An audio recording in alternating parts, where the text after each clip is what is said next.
សង្គមថ្មីទឹកដីពិសិដ្ឋសូមផ្ញើកាយចិត្ត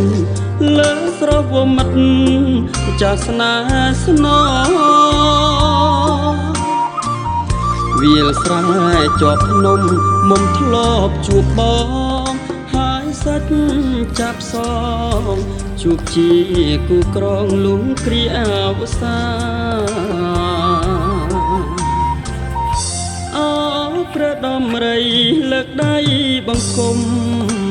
ប្រដាក់បឹងធំសន់ខំតិចទឹកសានវឹងវើយព្រាំងផ្កោស្រែកផ្ដាំថាគុំភ្លេចឡើយអោបងប្អូនអើយរក្សាការពារស្នាដៃ